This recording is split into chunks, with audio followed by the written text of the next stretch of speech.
شج رأسه، احتلم فأفتاه بعض الناس بوجوب الغسل، اغتسل فمات.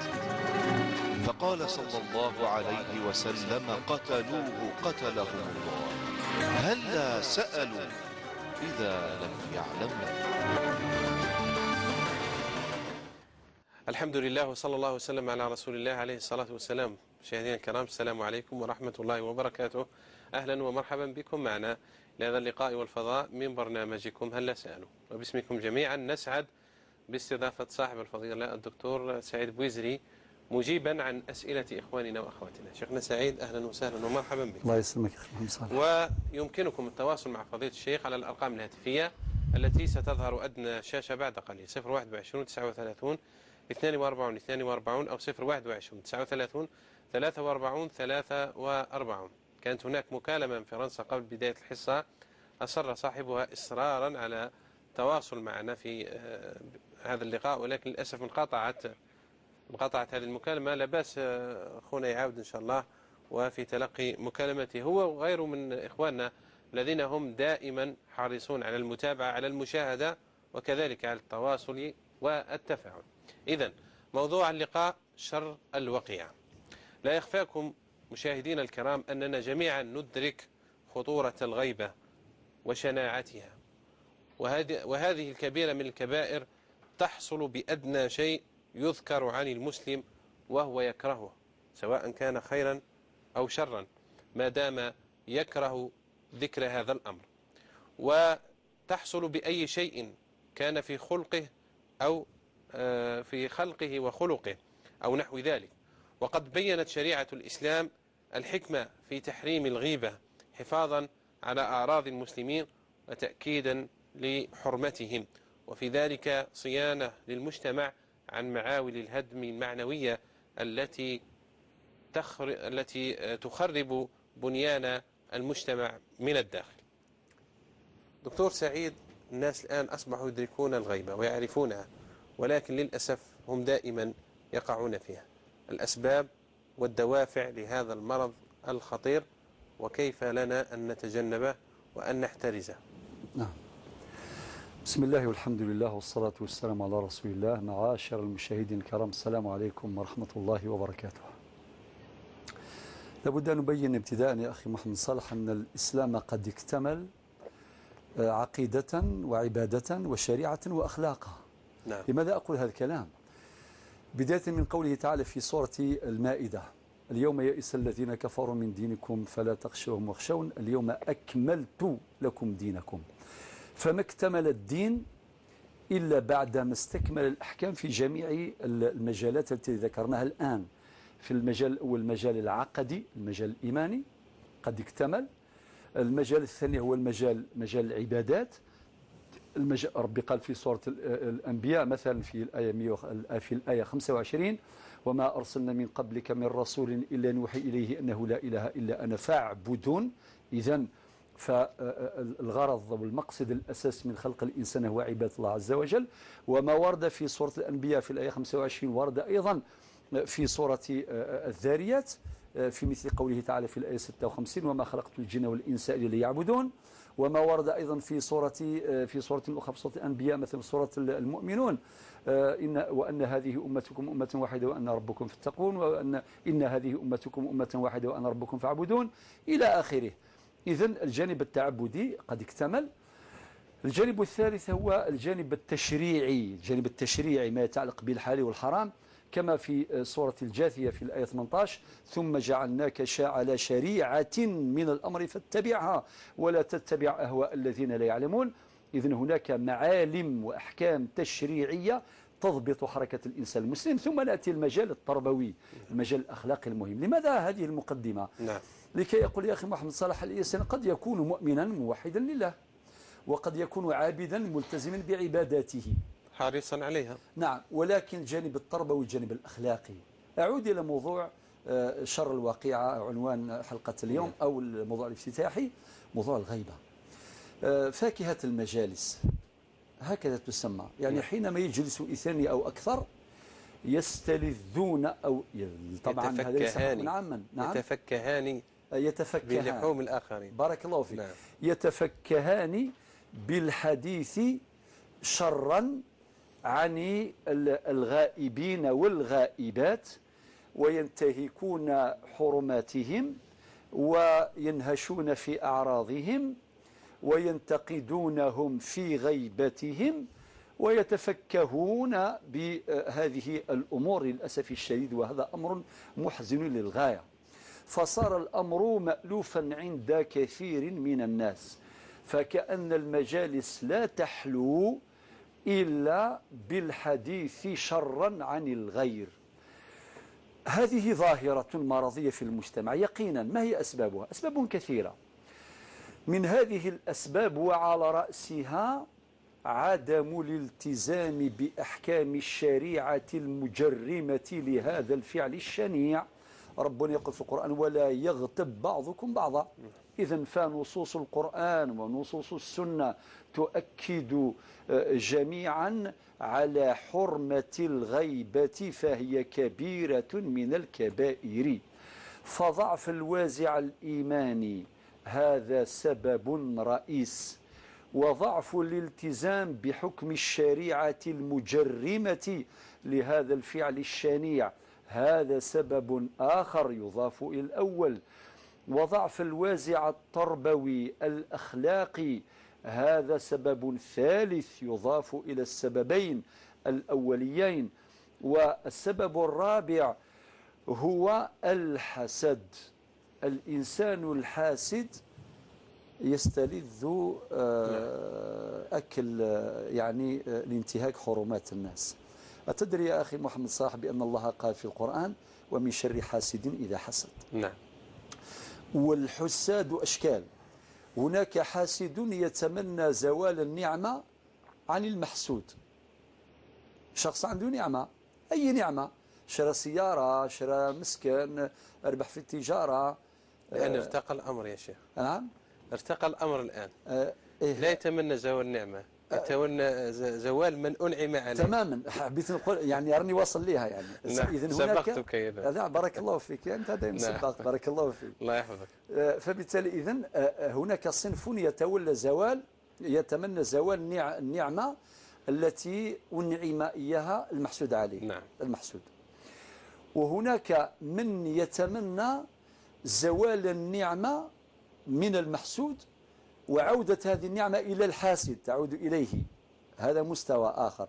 وما ذكرته يا أخي محمد صلاح مشكورا، هو أعلى المستويات، وهو أعلى المستويات وأخطر المستويات، الذي يتمنى زوال الشخص مباشرة المنعم عليه. يتمنى هذاك الإنسان كامل يزول تماما، هو بالنعمة التي أنعمها الله عز وجل عليه.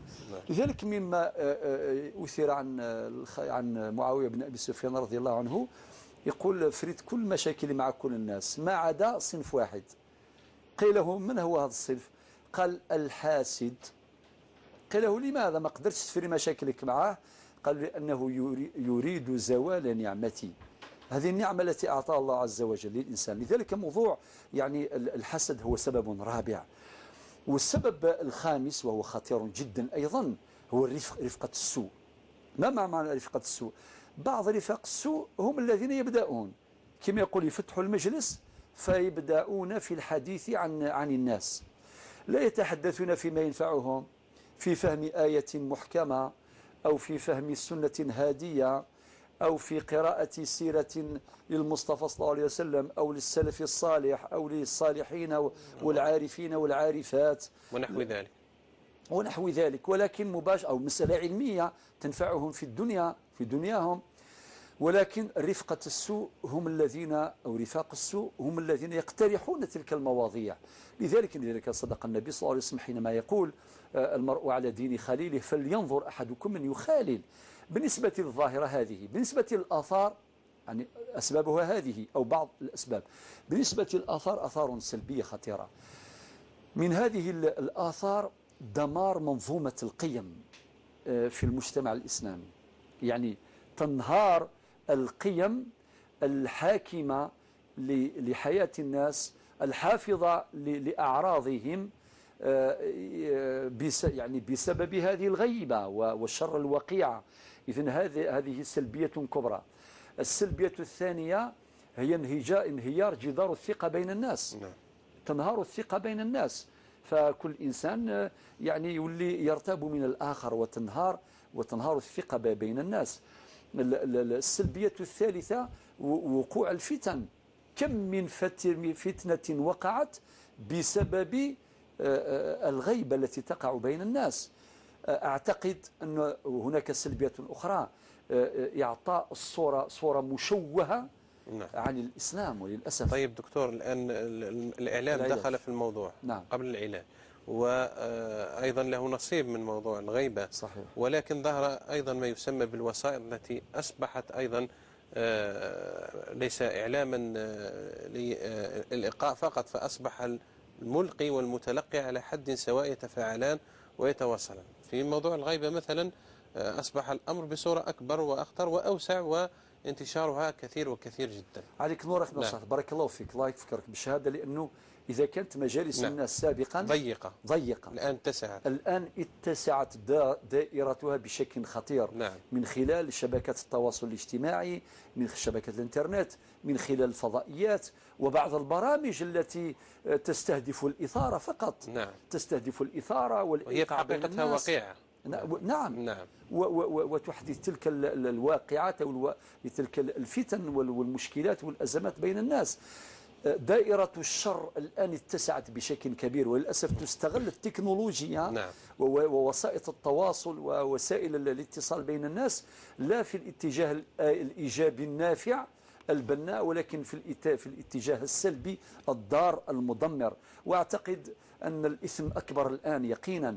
ونأتي للعلاج باختصار يا أخي محمد صالح. العلاج الأول يكمن في تقوى الله عز وجل. تقوى الله رأس الأمر كله. نبينا صلى الله عليه وسلم يقول اتق الله حيثما كنت. حيثما هذه زمكانية، داخل الوطن، خارج الوطن، في غرفة ضيقة، في غرفة واسعة، في شبكة تواصل عبر الانترنت، عبر الهاتف. والآن الواقع حتى في الهواتف، يعني واحد يكلم الآخر وهو يسجل المكالمة دون أن يشعر الآخر، وبعدين يعطيها له كاملة. هو كارثة. أو يهدده بها يدير لها مع الشونتاج. يعني يا عجبه، واحد يدير في البورتابل مش عارفها هو عندي هنا، يلا سيدي كن تواصل. طبعا أنا لا أعرف، والحمد لله أني لا أعرف هذا الشيء ولا أبحث كيف أعرف يعني. وطبعا هذا ليس افتخارا، ولكن نقولها فقط بين قوسين باش نقول واحد ماشي المعرفة نتاعو يستخدمها في الاتجاه السلبي، ولكن أحيانا شيء مفيد. رب يستر. طبعا هذه وسيلة مفيدة. التسجيل هذا قد يكون مع الدعاة، مع العلماء، لا طبعا إذا كان الفتوى تسجيل فتوى، تسجيل معلومة علمية، نقل شيء مهم كما تنقلها وسائل الاتصال مختلفة، هذا لا اختلاف فيه. ولكن حينما الإنسان يعني يصور مثلا في مجلس واحد يصور الناس تاكل والناس تهضر ويصور يبعث إلى الفيسبوك، دي كارثة كبيرة جدا دون استئذان. ولا تكون مكالمة بين اثنين وذاك يكلمه بحسن نيته، وبعد ذلك يسجلها وربما يؤولها وربما يقتطع منها كلمات ويبعثها للآخر. يعني شيء خطير جدا. الاستخدام السيء لوسائل التكنولوجيا أمر مدمر للقيم والأخلاق. والتطور التكنولوجي لا بد أن يرافقه تطور في مستوى الأخلاق، في المستوى التربوي. لذلك حيثما هذه ذكرناها في الحديث. قبل أن نغادر الجزئية، هل هذا مأذون فيه قانونا؟ يعني هل فيه ردع في هذه الأمور ولا لا؟ لا القانون لا يمنع ذلك. القانون يمنع ذلك برخصة إلا بترخيص. نعم باش الوقت لا يسمح ولا نفصل في هذا الموضوع. للإشارة فقط. القانون يجرم هذه الأفعال حفاظا على المصلحة العامة وحفاظا على أعراض الناس ودرءا للفتن إلى غير ذلك من الحكم. إذا نبينا صلى الله عليه وسلم يقول هذا في العلاج الأول: اتق الله حيثما كنت وأتبع السيئة الحسنة تمحوها وخالق الناس بخلق حسن. تقوى الله عز وجل رأس الأمر كله.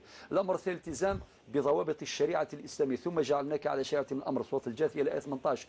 الأمر الثالث هو الأمر بالمعروف والنهي عن المنكر، بمعنى في أي مجلس يذكر فيه أعراض الناس لا بد أن ننتبه جميعا إلى التنبيه إلى خطورة الغيبة ومآلاتها الخطيرة المدمرة. قال سيدي وراء كلنا يعلم حديث النبي عليه الصلاة والسلام الدين النصيحة إلى آخر الحديث. كنا يعلم الأمر بالمعروف والنهي عن المنكر، هذا أمر قامت عليه خيرية الأمة، الأمر بالمعروف والنهي عن المنكر. العلاج الرابع هو رفقة الحسنة. العلاج الخامس الانصراف من كل مجلس يغتاب فيه الناس، وهذا أجمل رادع. إذا في كل مجلس إنسان يبدأ يذكر أعراض الناس وننصرف ونتركه، أكيد سيرتدع في يوم من الأيام. والأمر قد عم ولا حول ولا قوة إلا بالله. نسأل الله أن يغير حالنا إلى أحسن حال، ولكن لا يمكن أن يتم ذلك إلا بالنية الصادقة وبالعودة الصادقة السريعة إلى وحي الله الطاهر وإلى هدي المصطفى صلى الله عليه وسلم. وبعدها سينظر الله عز وجل إلينا بعين الرحمة، وإذا فعل ذلك سننتقل إن شاء الله من وضع سيء إلى وضع حسن، ومن وضع حسن إلى وضع أحسن. وربنا قال في سورة الرعد في الآية 11: إن الله لا يغير ما بقوم حتى يغيروا ما بأنفسهم. بارك الله فيك، شكرا جزيلا على هذه الموعظة وهذه التذكرة منكم فضيلة الدكتور لهذا الموضوع الخطير، وهذا الموضوع ذا الأثر البالغ على حياة المسلم. شر الوقيعة هو الغيبة وكثرة الكلام عن أعراض الناس وعن ما يصدر منهم أو يبدر منهم. نسأل الله أن يحفظنا وإياكم جميعا. إذن في استقبال المكالمات، هل فيه مكالمات معنا أم ليس بعد؟ نعم. من بومرداس معنا السيدة أم أيوب. السلام عليكم ورحمة الله. وعليكم السلام ورحمة الله الشيخ. تفضلي أختي تفضلي. عندي سؤالين. تفضلي. نعم، عندي سؤال الأول. عندي رمضان اللي فات طرحت إجهاض، عملية إجهاض، وكليت 20 يوم رمضان. وذكر راني حامل في الشهر الثامن، ما قدرتش نصوم يعني نعم. واش ندير؟ الو. السؤال الثاني. السؤال الثاني، أسنان عندي أسناني في رمضان داويتهم. نعم. ومدة 10 أيام وأنا نداوي فيهم، بعد قالوا لي بلي هذاك دواء مفطر. دواء مفطر؟ مفطر. لا مفطر لماذا؟ الانستيزي، قالوا لي هذيك مفطر يعني كليت رمضان، وكان عندي يعني ألم شديد. هذا قال لك الأطباء ولا الناس عاديين؟ لا، اللي سقسيه يقول لي عادي. لا الطبيب قال لي عادي، سقسيت وقالوا لي ماهوش مفطر. واضح إن شاء الله، هنقول لك إن شاء الله هل هو مفطر أم لا. بسلامة أم أيوب. إلى فرنسا أم عائشة. نعم. ألو، السلام عليكم. وعليكم السلام ورحمة الله وبركاته. نشكركم جزيل الشكر على هذه الحصة شيوخنا الفضلاء. وعندي يعني سؤال. تفضلي. تفضلي أم عائشة. ولا تفضلي بالسؤال رجاء. ولا اسمح لي يا شيخ، حبيت نسأل سؤال على زوجي. أنا راني متزوجة، عندي 13 سنة مع هذا السيد، وعندي بنت صغيرة. بصح احنا دايرين في يعني زواج غير يعني بالإمام. كيفاه زواج كيف؟ قبل مع الإمام يعني زواج مارياج ريليجيو. فوالا. نعم، زواج عرفي يعني. ويعني شاك فوا يعني اي مشكل يصرى ما بيني وبين زوجي يقول لي سي فيني، يعني يروح يغيب، يقعد في الدار بصح يغيب عليا 3 شهور 4 8 شهور 4. يعني اليوم رانا دروك في 9 شهور، يعني ما ياكلش من يديا، ما يتكلمش معايا، ما يردش عليا السلام، ما يرقدش معايا. أم عائشة، هذه البنت علامة كيف راهي وضعيتها؟ كيف سجلتوها؟ كيفاش؟ البنت اللي راه عندك، قلتي عندي بنت مع الزوج هذا. ايه عندي بنت معاه، ايه راهي معايا، يعني مرة تروح عندي انايا في مسجلة مدنيا ولا لا؟ اسمح لي. مسجلة في العقود المدنية ولا مش مسجلة؟ شكون بنتي؟ بنتك. ايه مسجلة بيان سور، مسجلة. البورت سون نو، وي بيان سور اسمها. ولكن قلتي زواجكم غير مسجل، يعني الزواج عرفي. لا عندنا غير الزواج مع الإمام، يعني مارياج ريليجيو. فهمنا واضح. ولكن سؤالك نعم يبقى قائما، يعني نعم. هذا زوج عرفي كيف هذا سجلت يعني الوضعية كيف سجلت هذه البنت ما دام زواجكم زواج عرفي؟ ايه. وبنتك مسجلة. عندي يعني هنا في فرنسا يعني الطفل اللي يجي يديروا له كارنيت فامي وحده، يعني البورت سون نو، يعني عندها الاسم تاع باباها. ناسبينها لباباها. ايه يعني نعم. وي يعني دايا اسم باباها. نعم. بصح انا مانيش دايا اسمه، انا يعني متزوجه معاه غير يعني مارياج غوليجيو يعني مع الامام يعني نعم. الفاتحه سيتو. ما الذي منعك يا اختي مع عائشه باش ديري اوفيسيال يعني بطريقه رسميه يكون عندك؟ هو ما حبش هو ما حبش. مش حاب. ما عندوش زوجه اخرى؟ كانت عنده وحده الاولى بصح نطلقها. خرج الجوجمون؟ خرجت الجوجمون ولا لا؟ خرجت بيان سور خرجت. سنجيب ان شاء الله. ايوه يعني ما كاش مشكل بالحرام. انا يعني الوضعيه تاعي يعني الاسلام رانا مسلمين يعني موضوع تاعي يعني كيفاش ندير يعني كل هذه 9 شهور راهو خارج عليا ما يتكلم معايا ما يوصي يعني كيفاش هل ما زلت مرتو يعني في الشريعه الاسلاميه هل مانيش مرتو يعني مانيش عارف كيف راني عايشه يعني هذا السيد ما قطع معايا دار حيط ما بيني وبينه يعني ما كاش حتى كونتاكت لا هضره لا ماكله لا والو كل وحده. طيب هل سمعتي طلقك والله؟ هل تلفظ بطلاق او شيء من هذا؟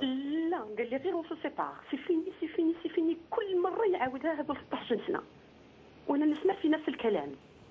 وانا صابره بصح دروك ما قدرتش يعني تترك الهاتف نتاعها. سيده ام عائشه تخلي رقمك الهاتفي والشيخ سعيد يتواصل معك ان شاء الله. واذا كان فيه امكانيه انه يتواصل مع هذا الزوج سيكون افضل وافضل. هكذا. وتسمع الجواب طبعا. وتسمعي الجواب ان شاء الله الان بعد قليل. اذا يتواصلوا معها الزملاء على عارضه الاخراج. طيب انور معنا على الهاتف. الو نعم. السلام عليكم. وعليكم السلام ورحمه الله. اولا نشكركم بزاف على هذا الحصه. العفو سيدتي. وخاصه الشيخ. الله فيك. تفضلي يا اختي. حضرتك الشيخ يتكلم لي على بالنسبه للخيانه الالكترونيه. نعم. حابه يعطينا ولو نصائح بالنسبه لهذا الامر لانه شاع درجه كبيره في المجتمع تاعنا. ويا حبذا الشيخ يعطي لي الرقم الخاص تاعو باش نتصل به، عندي مشكله خاصه باش نعرضها له ويعطي لي الحل ان شاء الله. اذا تواصلي مع المخرجه ان شاء الله تاخذ منك الرقم ويتواصل معك الشيخ. شكرا وربي يعاونكم. بالسلامه. غير انور فيه مكالمه؟ نعم. نعم يا تركيا، هل فيه مكالمه؟ إذا نجيب على بركة الله. نبدأ في الإجابة شيخنا سعيد. والمتصلة خديجة فيه نادية من بجاية. مشيرت. لا نادية من بجاية الآن معي على الهاتف. طبعا. تأذن. نادية السلام عليكم ورحمة الله. وعليكم السلام ورحمة الله. تفضلي أختي تفضلي. رقم الهاتف تاع الدكتور بوزيل. شوف رجاء أن أختي نادية أو غيرك اللي يطلب الرقم يبقى على الخط الداخلي، مجرد ما يتصل يتواصل مع الزملاء دون المرور إلى المباشر. هكذا. شكرا سيدة نادية. إذا خديجة من تيارت اللي اتصلت منذ أسبوعين. نعم. وكان قبل ذلك منذ أسبوعين رأيناها بالإجابة ونحن نجيب. إن شاء الله راهي تترقب لتسمع الجواب بالنسبة لزكاة الذهب. نعم. أخت خديجة، أذكر سادتي الأفاضل ببعض المعطيات الواردة في السؤال من واقع وقالت سألت وقالت: أختي لديها ذهب معد للزينة تلبسه مدة طويلة، لم تلبسه مدة طويلة. نعم. قالك ذهب تلبسه، بعض الذهب تلبسه دائما والبعض الآخر تلبسه إطلاقا، وذهب تلبسه كل 4 سنوات ولا تعرف متى بلغ النصاب، لا تعرف متى بلغ النصاب من أي سنة، وتريد أن تحافظ عليه وكيفية حساب اسمه العدد أو مقادير النصاب بدءا من 2007. الآن أبدأ بالنقطة الأولى، النصاب. خذي قلما وورقة يا أختي خديجة أجيبك عن هذا السؤال. أولا بالنسبة للذهب 85 غرام، اللي عنده 85 غرام من الذهب معناه تحقق لديه النصاب. وبعدين يشوفوا كيفاش يقدروها بالدراهم، يعني بالدينار مثلا ولا باليورو ولا بأي العملة من العملات، يشوفوا كي يبلغ 85 غرام خلاص بلغ النصاب، وبعدين يضربوا في قيمة الغرام الواحد، في ثمن الغرام الواحد، والناتج يخرج مبلغ النصاب يعني بالدينار مثلا أو بأية عملة أخرى عبر العالم. وبالنسبة للفضة مقدار 595 غرام من الفضة، إذا كان وصل هذا المقدار معناه وصل النصاب. نبدأ من 2007. 2007 مقدار النصاب في الجزائر 15,215,000، يعني بالدينار 152,000 دينار و150. في 2008 19,975,000، 19,975,000. في 2009 22,950,000، 22,950,000.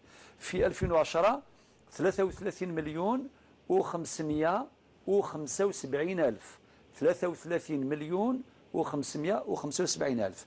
وبعدين في 2000 قلنا 2010 2011 46,700,500، يعني و50,000، 46,750,000. في 2012 48,450,000.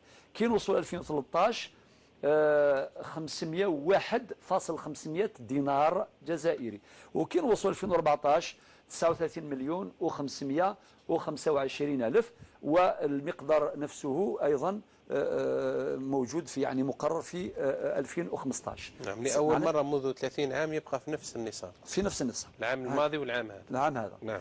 إذن هذا من 2007 تتلك يعني بالنسبة للنصاب. سنعود شيخ من فضلك نعيمة فقط من العاصمة، لا نطيل عليه. نعم. نعيمة، سيدة نعيمة. نعم. السلام عليكم. وعليكم السلام ورحمة الله. أنا حبيت نسقسيك خويا الدراهم تاع لي جاتيري. فوائد. مديتهم لواحد ولا يقدر يخلص عليهم، يخلص بهم لي زامبو. سمعت يا خويا؟ قلتي له باللي هذو فوائد.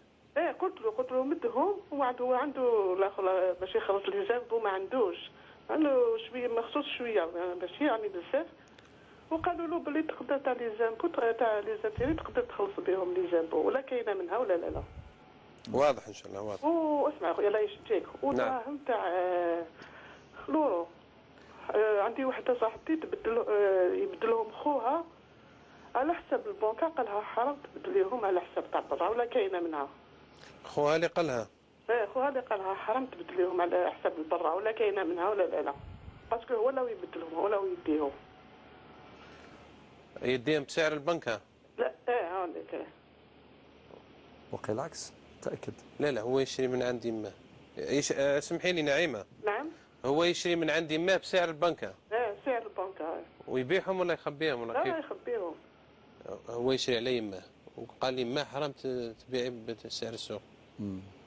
فهمت شيء؟ لا حول ولا قوة إلا بالله. نعم واضح يا نعيمة، واضح. الله فيك. شكرا. وغير هذه الأولاد يعني حفاريت. لا قوة إلا بالله. نعم. إذا الآن ذكرت أختنا خديجة بالنصاب. إذن ذكرناك النصاب قلنا من 2007 15,215,000. إذا كان عندها في هذاك الوقت بلغ النصاب، يعني هذا بالنسبة للدراهم. إذا كان بالنسبة للذهب، أولا باش تخرجي كفتوى تاع الإمام الشوكاني هكذا يا أخي محمد صالح. نعم. باش تهني نهائيا قل لها تزكي مرة واحدة، كامل يتزكى مرة واحدة.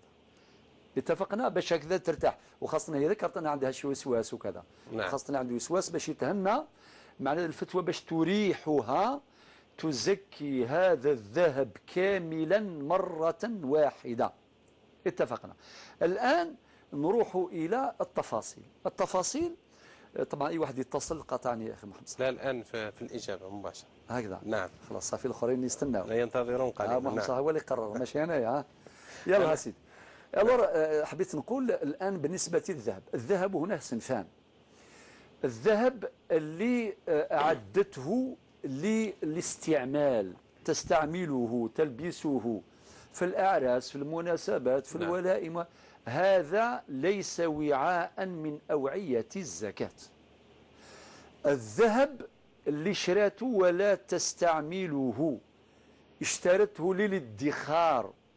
وطبعا لأن الذهب يحتفظ بقيمته، لأن قيمته ذاتية ليس كسائر العملات، لأن قيمة العملات قيمة قانونية وليست قيمة ذاتية.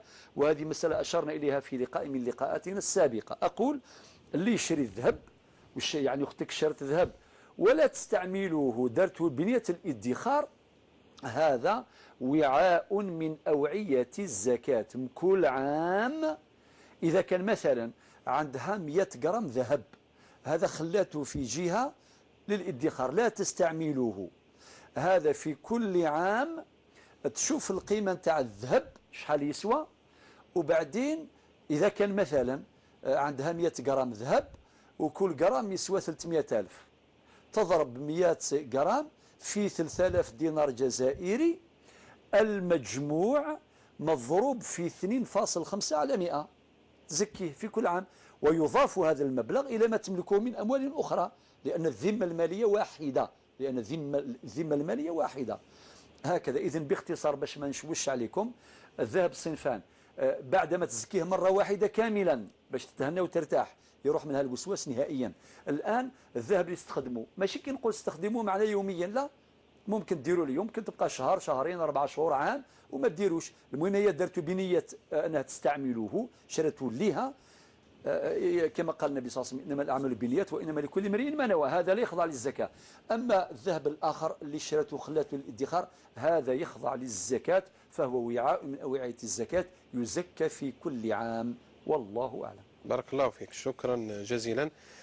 سؤال أختنا أم أيوب من بومرداس، رمضان الماضي أفطرت 20 يوم، الآن هي حامل لا تستطيع الصوم. والله يا أخي محمد صلاح تعرف من ناحية هذه من الإعفاءات المقررة في شريعة الله عز وجل للنساء الحوامل، إعفاءات تخفيفا وليس الإسقاط. ليس الإسقاط، نعم، ليس الإسقاط، هذا من باب التخفيف. وربنا قال في سورة البقرة في الآية 185: يريد الله بكم اليسر ولا يريد بكم العسر. وقال في سورة الحج الآية 78: وما جعل عليكم في الدين من حرج. إذن الحرج مرفوع. أنت كنت في رمضان اللي فات عندك عذر، كليتي 20 يوم، فطرتي 20 يوما، إذن ذمتك مشغولة بقضاء 20 يوما تقضيهم. ولكن في خلال هذه السنة أصبحت حاملا، راكي حامل، والحمل عذر يسمح بالإفطار، معناتها ما تقدريش تصومي الآن، ما تقدريش تقضي، إذن أنت صاحبة عذر. لأنه يا أختي أم أيوب، لو كان تكون المرأة ما عندهاش عذر، الأصل هو المبادرة إلى قضاء ما عليها من أيام، هكذا، هذا هو الأصل. خلاص رمضان جاء شوال وبدا إلى آخره، تبدأ المرأة تقضي أيامها، تقضيهم خلال السنة، وكلما بادرت إلى قضاء ما عليها من أيام كلما كان الأمر أحسن. ويجوز تأخيرهم إلى غاية شعبان كما كانت تفعل في بعض المرات السيدة عائشة أم المؤمنين رضي الله عنها، كانت الأيام اللي تقضيها في شعبان، يعني قبل رمضان، يعني خلال العام كامل ما قضتهمش حتى لشعبان، يعني الشهر الأخر قبل رمضان. باش نقول لكم بلي في الأمر ساعة، في الأمر ساعة، مع التأكيد على الأفضلية كما ذكرت الآن بالنسبة لك راكي حامل، صافي ما قدرتيش الآن تقضي هذيك الأيام، إذن ما تقضيش، فعذرك مرافق لك. ورمضان الجاي يجوز لك باش تفطريهم، تفطري رمضان الجاي، يعني ما تصوميش. لماذا؟ توالت عليك الأعذار. يلا بعد رمضان الجاي، درك مادام راكي في الشهر الثامن، يعني توضعي قبل رمضان. نعم، هكذا. والإرضاع هذا عذر يسمح لك أيضا بالإفطار، خاطر ربي قال والوالدات يرضعن أولادهن حولين كاملين لمن أراد أن يتم الرضاعة، وهذه أيضا موجودة في سورة البقرة في الآية 233.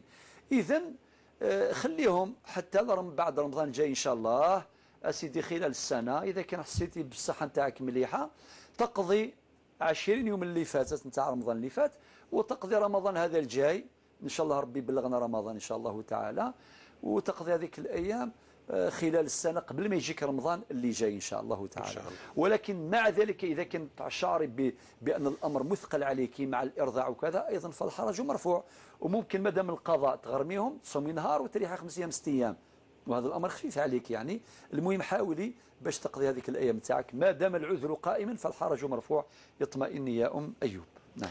بارك الله فيك. بالنسبة لعلاجها للأسنان في رمضان والناس أخبروها أنها أفطرت بسبب دواء التخدير، شيخ سعيد. والله الأخ محمد صلاح سألك من قال لك أن الدواء مفطر؟ نعم.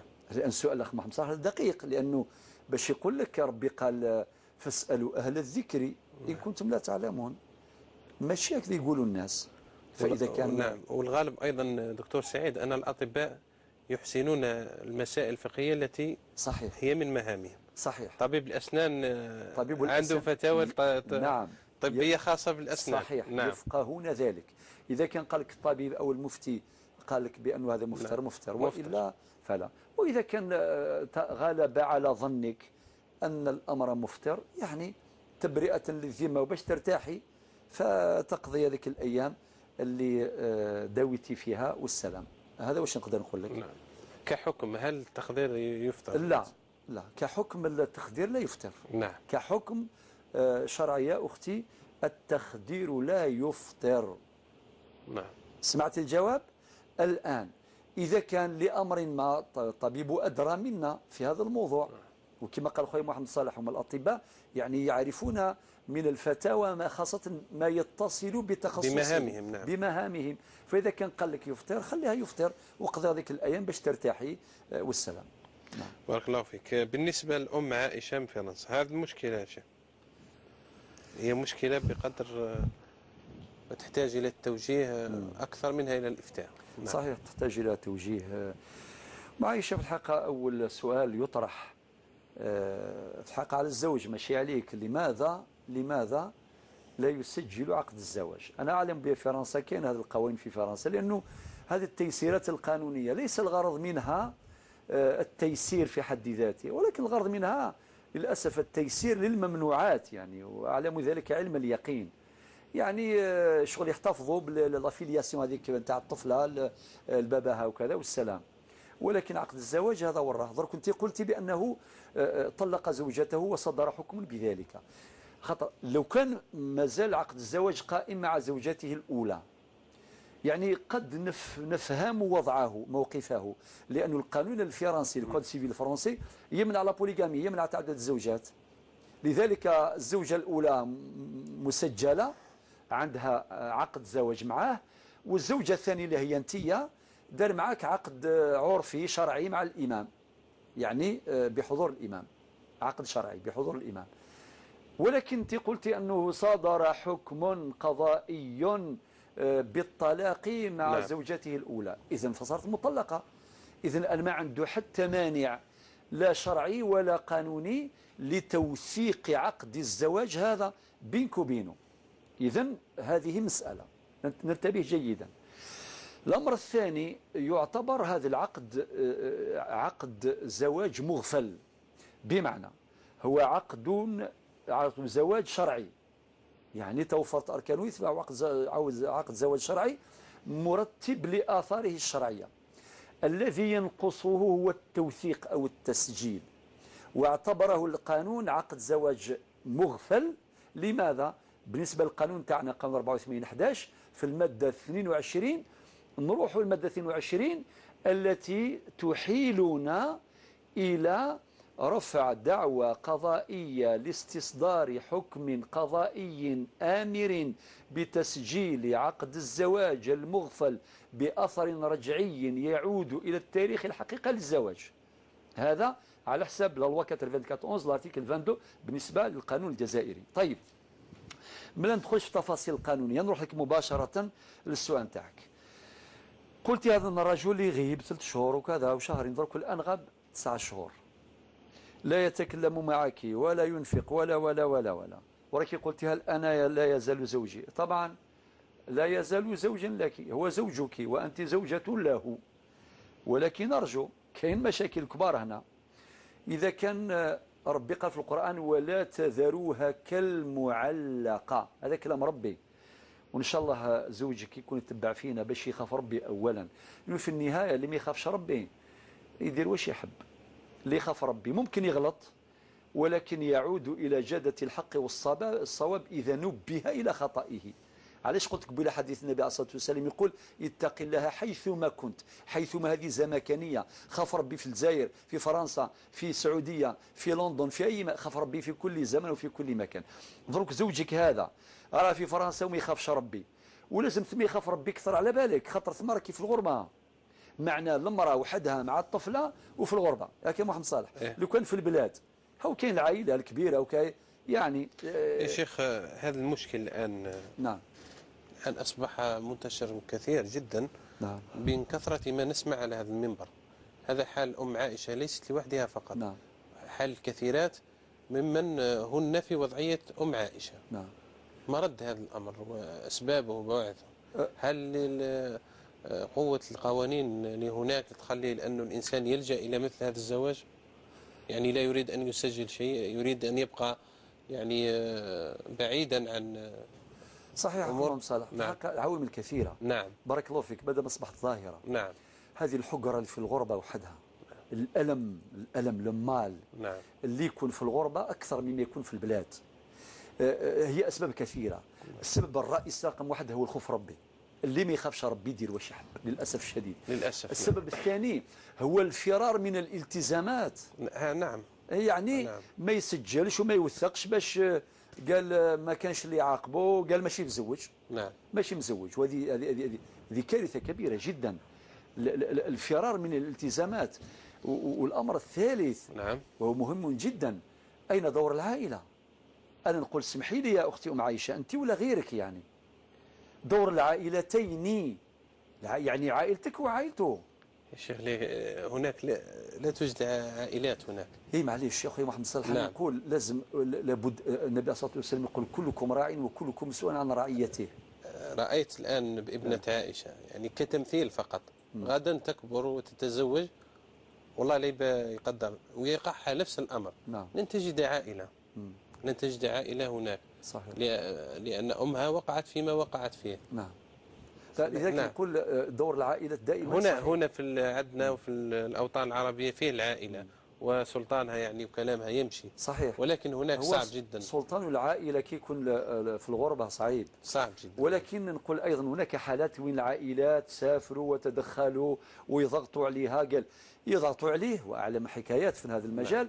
قال شوف ربي قال في القرآن في سورة البقرة الآية 231 فتحوا المصحف ويش تلقاو فيها؟ ربي قال ولا تمسكوهن ضرارا لتعتدوا. دوا وخلاك 9 شهور هذه خلاك ربي يقول ولا تذروها كالمعلقة، الآية اللي ذكرناها الآن ولا تمسكوهن ضرارا لتعتدوا. والنبي عليه الصلاة والسلام يقول كفى بالمرء إثما أن يضيع من يعول، وفي رواية من يقود، هذا ذنب كبير. يعني كان رجعوا للشرع ربي كان كلش. الكارثة والراهي في لابليكاسيون ليكزيكسيون في التطبيق في الميدان. نعم. لذلك حبيت كما يقولون نخلي الجميع يكون عنده مسؤوليته. صحيح هو عنده مسؤولية كبيرة وعائلته، وربما عائلتك تتواصل مع عائلته هنا، ربما يضغطوا عليه، وثم في الأخير ما تبقاش هكذا معلقة. إلا كان هو ما دارش الدور أنت ديري الدور. علاش جاب ربي الخلع في القرآن الكريم؟ فإن خفتم ألا يقيم حدود الله فلا جناح عليهما فيما افتدت به. هذه موجودة في سورة البقرة الآية 229. علاه نرجعوا على هذه النصوص؟ احنا مسلمين. هو الكارثة ماشي الإسلام غير في الصلاة، نقع تصلي، هو الجمعة معمرين كوارث. درك الآن إذا كيف نفرح يا عجبا؟ يعني حينما تأتي هذه المعاصي، هذه الجرائم، هذه المصائب من غير الملتزمين، نقولوا هذا ما يعرفش ربي ما يصليش. هو الكوارث دي هذا اللي ما يصلي واش تلقى عنده. طبعا لا أعمم الحكم باش واحد ما ياخذش من لساني، واعلم علم اليقين ما اقول. اعلم علم اليقين. هو ربي سبحانه قال فلا وربك لا يؤمنون، سورة النساء 65، حتى يحكموك فيما شجر بينهم ثم لا يجدوا في انفسهم حرجا مما قضيت ويسلموا تسليما. الجاثية 18 ثم جعلناك على شريعة من الامر فاتبعها واتبع هو الذين يعلمون. وبعدين كل هذه النصوص ذكرناها وغيرها وكذا نقول لهذا نخاف ربي يا عجبا. نعم. هذا واش نقدر نقول يا أم عائشة. وإذا كان بقى هكذا ولم يرتدع يجوز لك باش ديري الخلع يجوز لك أن تطلب التفريق القضائي. وإن شاء الله مادام إن شاء الله خليتي الهاتف نتاعك ونتواصل معك خارج البرنامج وأفيدك شرعا وقانونا بما يجب فعله. علما أنه غير مسجل. نعم. يعني نعم. حتى هكذا ما كاش كاين اتفاقيات دولية ونرشدك الى الاتفاقيات الدوليه، اتفاقيات حقوق المراه، يعني كاين دخلوا في لي كونفونسيون ما تخافيش، المهم هذه كاين. وحنقول لك ان شاء الله ربي يهديه، ماشي باش يعني تسلك ان شاء الله. تسلك ان شاء الله بحول الله. نعم. والا يرجعوا البعض ان شاء الله ويصحوا الوضع. باش غادر غتسافر بالك تكلم زوجها ويهديها ربي. يسمح لي اذا كان سمع هذا الكلام من عند الله غالب، لانه نعم. والله واحد حقره كتكون برا محمد صلاح اخويا راك تعرف الالم موجود. نعرف للاسف الشديد. نعم. هنا كاين عائله كاين كذا ومي برا ولا غير حرام سبحان الله العظيم. كثيرا حرام يعني هناك قهر وهناك نعم مرأة وتسمع وتكون محقورة خارج البلد، ما كان اللي يحميها وما كان كذا، وتبقى كرامتها وحرمتها وحقوق نتاعها وكذا. وزيد كما قلت الآن غدوة بنتها تكبر توصل 18 سنة خلاص وبعدين حرة، القانون الفرنسي يحميها، دير واش حبت. نعم. لا سلطان الأب ولا سلطان الأم يدير ولا شيء، ولو كان يمها تعطي لها طريحة تعطي لها ضربة تدخل الحبس. وهذا المرة في كندا يعني في زوج مع زوجة راهم في الحبس، في زوج ولادهم لهي خاطر غلطوا ما دواوهمش، لم يعالجا أولادهما، وبعدين كان داروا أخطاء أخرى. الأب والأم كلاهما داخل السجن. هذا يؤلمني جدا ويؤلم كل مسلم. هذو المسلمين دخلوهم الحبس يا عجبا على جال ما همش في مستوى باش يربوا ولادهم. شوف القانون حينما يكون رادعا درك راه يغفر ربي في هذه الأمور كامل. يعني اعذرونا ان شاء الله ربي يجيب صلاح بيناتكم ان شاء الله. امين امين يا رب العالمين. انور من الجلفة تسال عن الخيانه الالكترونيه. اي نعم هذا هو التكنولوجيا. نعم. نهار اللي تكون التكنولوجيا ترتقي في منأى عن الترقيه الاخلاقيه القيميه التربويه، يعني التكنولوجيا طلعت والتربيه هبطت، طبعا تكون كوارث. نعم. طبعا هذه التكنولوجيا تولي كوارث، بدل أن تستخدم في الخير تستخدم في الشر. والآن ذكرنا واحد النهار على الغش التكنولوجي. بكري يغشوا بالحروز يدير هكذا يديها ويغش في الامتحان. نعم. يا درك يغش بهذاك اسمه يديرها في الوذنين، يغشوا بهكذا يغشوا عادي. التعليمات الجديدة اللي يدخل بجهاز محمول لقاعة الامتحان حرمان 5 سنوات. 5 سنوات. أعطيك الصحة المعلومة محمد صلاح إن شاء الله. يعني فلا داعي لجلبها أصلا. مليح هذه الفكرة باش يسمعوها التلاميذ إن شاء الله. والدخول على الساعة 8 ما فيش نصف ساعة. ما كاش نصف ساعة. يعني هذه الترتيبات الجديدة مهمة جدا. نعم. ولكن كاين اللي داروا شغلهم، يعني كاين اللي غشوا كاين اللي داروا كذا وكذا. لا تفاجئنا الأعوام الماضية يعني كيف أن الأسئلة. يا ولدي هذه التكنولوجيا هذه إذا كان أولا المحزن شيخ لأننا لا نتحكم فيها جيدا. لا نتحكم فيها جيدا. هي أتت إلينا ونحن لا نتحكم فيها. جاءت نستهلكها. نعم.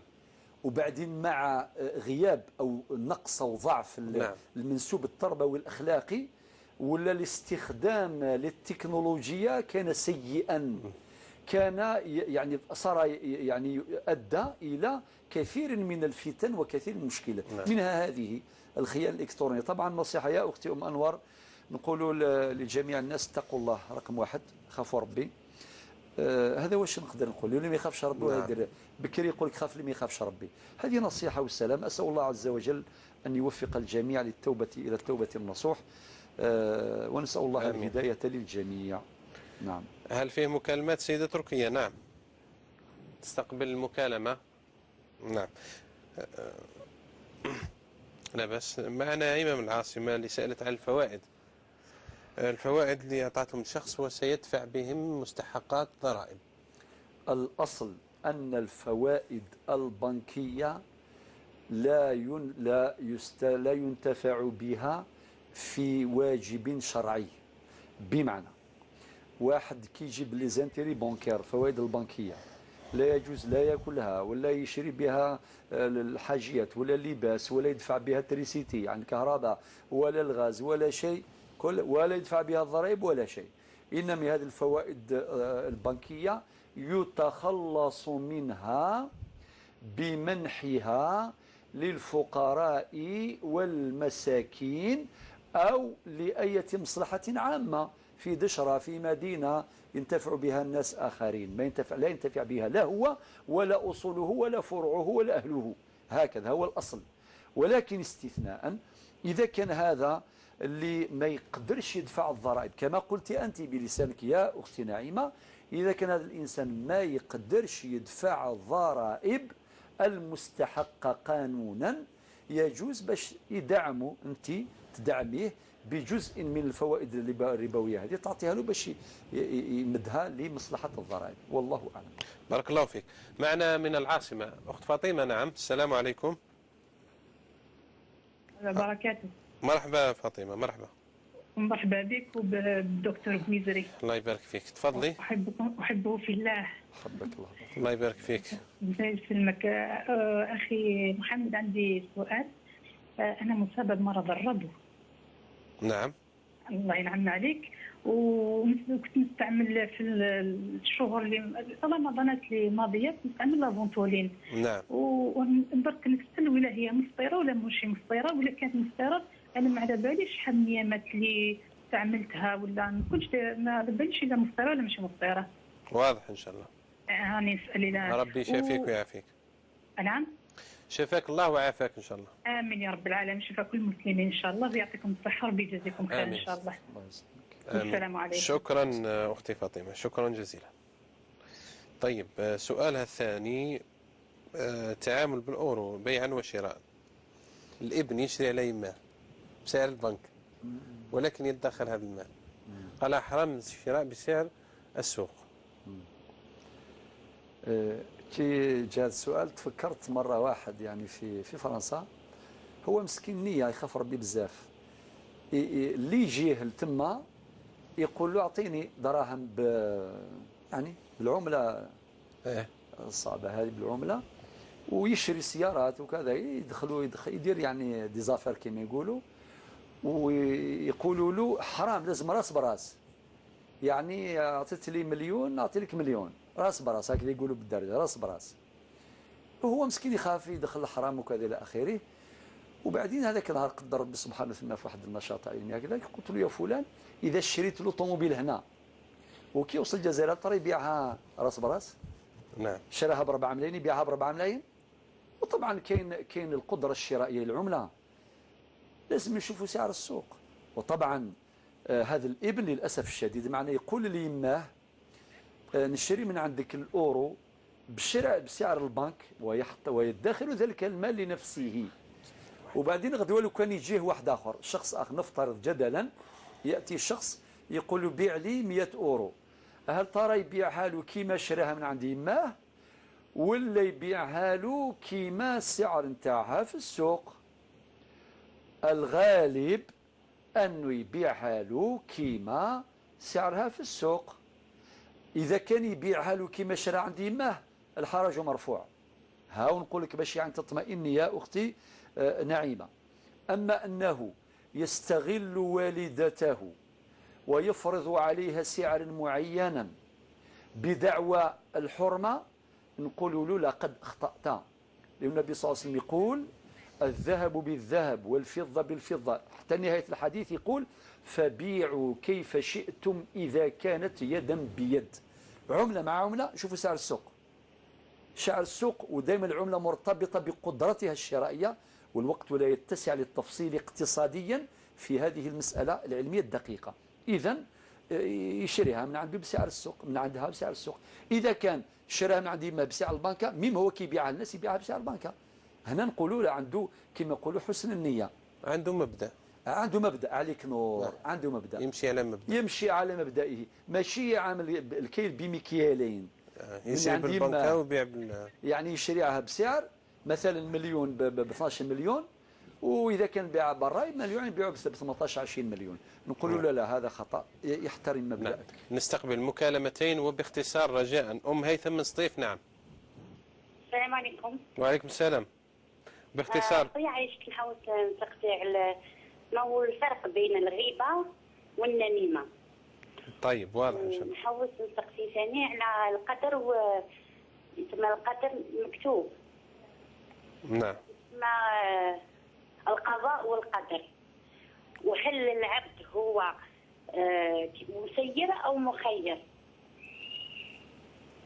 واضح إن شاء الله. شكرا أم هيثم. أحمد من تكزيرت، السلام عليكم. وباختصار أحمد. نعم. السلام عليكم. وعليكم السلام. مرحبا على السلامة. صارت الشيخ سعد دايم تيجا راس قبيلي. سرحاس قبيلي. إذا يوان. وكما في فرنسا يسقيم الإمام الجامع إن يسوي زي يمكن شنغال غرا صارف. شنغال غرا كفاروميس يسوي غير بقى صوت الكهف من كل قصة جمعة. إن يسوي الناس إن لا يجوز. لطيف. يا ترى صحيح أم لا؟ هذا الصدق. وجد سؤال مزيان. سؤال ويسين. باختصار. باختصار. ماش لا صداف. كنت صداف نظن الزاب دابا خصي صور الدين يا طريق الشم.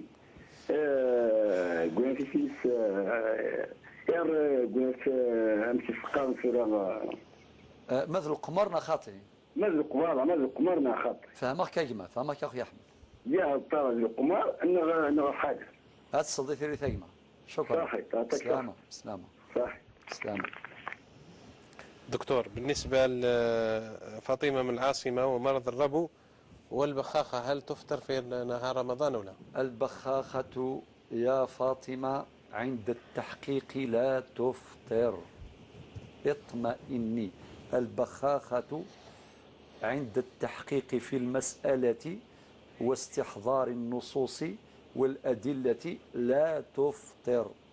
وإن شاء الله ربي يعافيك وربي يشفي كل مريض. هي حقيقتها هواء يذهب للرئتين. يذهب للرئتين لتوسيع هذا ما يوسع الرئتين باش الأكسجين الهواء يدخلوا. لا معنى له في الأكل ولا في الشرب. ما هو لا تغذي ولا شيء. صافي الشيء اللي صمتيه كامل إن شاء الله صحيح ما تعوديه ولا شيء. اطمئني وربي يشفيك ويشفي كل مريض. آمين.